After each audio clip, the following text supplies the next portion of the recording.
In today's video, we're going to look at the factors that affect the rate of chemical reactions. So temperature, concentration or pressure, surface area, and the presence or absence of a catalyst. Before we can understand how these factors affect the rate though, we need to cover the theory behind reactions, which is known as collision theory. This states that in order for particles to react, they have to collide with each other with sufficient energy, which we call the activation energy. And if they collide with less energy than this, then nothing will happen. They'll just bounce apart again. So if we were to think about an entire reaction, which will involve tons of particles, then the rate at any particular point is going to depend on two main things. The most obvious is the amount of energy that the particles have. The more energy they have, the more energy they can transfer during the collision, and so the more likely they are to surpass that minimum activation energy. The other important thing is the frequency of the collisions, which just means how often the particles collide with each other.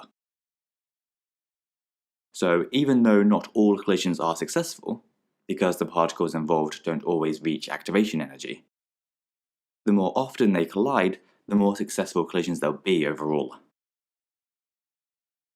Now, whenever you think about how these four factors affect the rate of reaction, you always want to think in terms of how they affect the amount of energy that the particles have and the frequency of the collisions, as increasing either of these will increase the rate of reaction by increasing the number of successful collisions.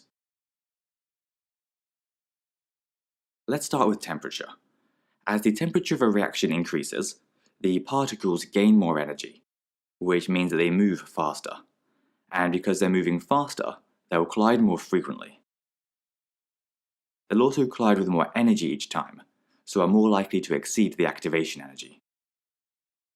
So overall, there will be a higher rate of successful collisions, and thus a higher rate of reaction.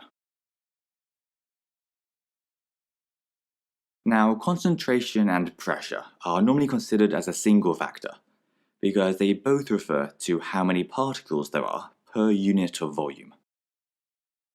It's just that concentration generally refers to solutions, and pressure refers to gases. When either of these is increased, it means that there'll be more particles per unit of volume, which makes the collisions more frequent, and so increases the rate of reaction. Just like concentration and pressure, a higher surface area will also increase the rate of reaction.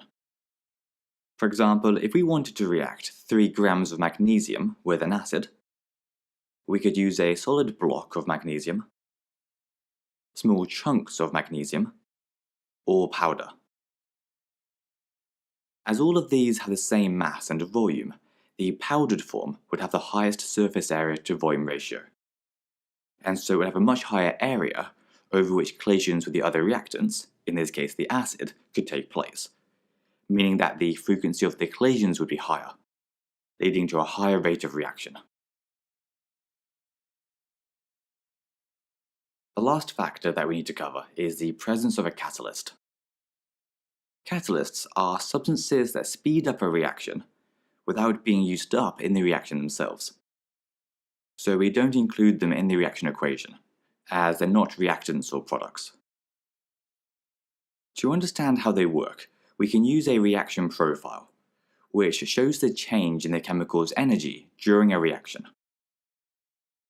Now, this distance between the reactant's energy level and the very top of the curve is the activation energy, which remember is the energy that the collisions have to have before they can react successfully. What a catalyst does is lowers this activation energy by providing an alternative reaction pathway. And this means that there'll be a higher proportion of successful collisions. The word catalyst is actually a pretty broad term, and a whole range of different substances can act as catalysts in different situations. One of the most common sources of catalysts, though, are the transition metals, like cobalt and nickel. And if you do biology, you'll have come across them in the form of enzymes, which are just catalysts made by living organisms.